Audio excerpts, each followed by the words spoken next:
Hey everybody, this is Nicole Trombley. I'm one of the co-directors over here at Anatomy Escapes. If you want to learn more about fat tissue, one of the best ways to do it is not from a book. It's actually in the dissection lab.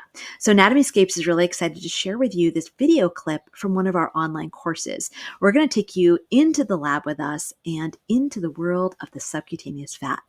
Wherever there's skin on the human body, there's always subcutaneous fat.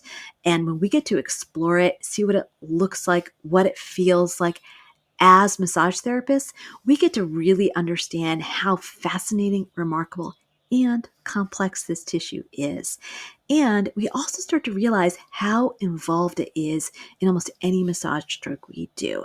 So enjoy this video. And if you want to know more about Anatomy Escapes, head on over to our website at anatomyscapes.com, and you can check out our lab offerings in the dissection lab as well as some of our online courses. Enjoy the video, and we'll see you next time.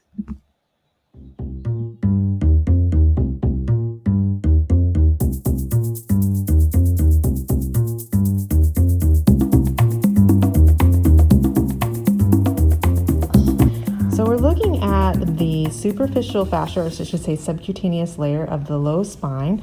You can see on the top part of the screen here, skin. Let me get into the viewfinder. Where am I? Here we go.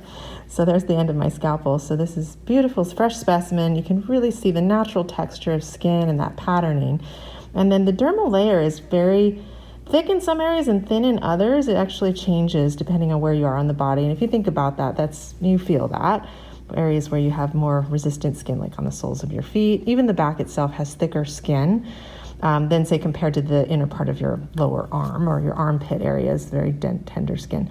So we're looking at the lobules of fat and the organization of the superficial fascia, which comes down from, you could say, the rooftop of the skin, down through and creating these walls that are called septa, that are those dividing, organizing structures that you see the little white line there on the right side of my scalpel handle that creates a space and organizes all of this adipose tissue into a very strong and force transmitting from skin to deep organized structure.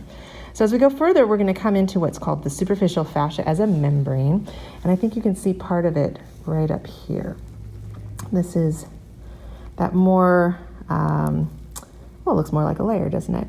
And it has more elastin in it, and it looks like kind of a skin underneath the skin. So we have true skin, dermis and epidermis, the deep dermis. As we come down to the lobules of the subcutaneous fat area, we call this the superficial adipose tissue. Otherwise, we call this SAT for simplicity, abbreviating.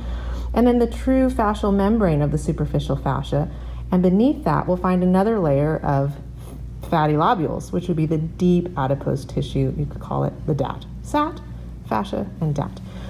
If I go down towards the lumbar, lower on the lumbar spine, just observing the shape and size of the lobules as we go along here, kind of get a sense of how the fibrosis, or I would say the fibrotic nature of it, becomes really different as I'm just crossing over the midpoint of the sacrum. Do you see how the lobules are really different in size? They seem much smaller, and there seems to be more of the collagen-based fibers than of the adipose tissue. And you can feel that even when you palpate and massage the sacrum. You get close to the bone. That is actually bone showing through right there, or almost all the way down. There's still some fascia on top, but that's very close to the sacral bone. But how this has more stability, less glide, less movement, more anchoring down to the sacrum than, say, if we come up here where we're more, this is sort of L5 area. There's more glide, more stretch capacity, more movement capacity of the superficial adipose tissue. Yeah, so there we have it.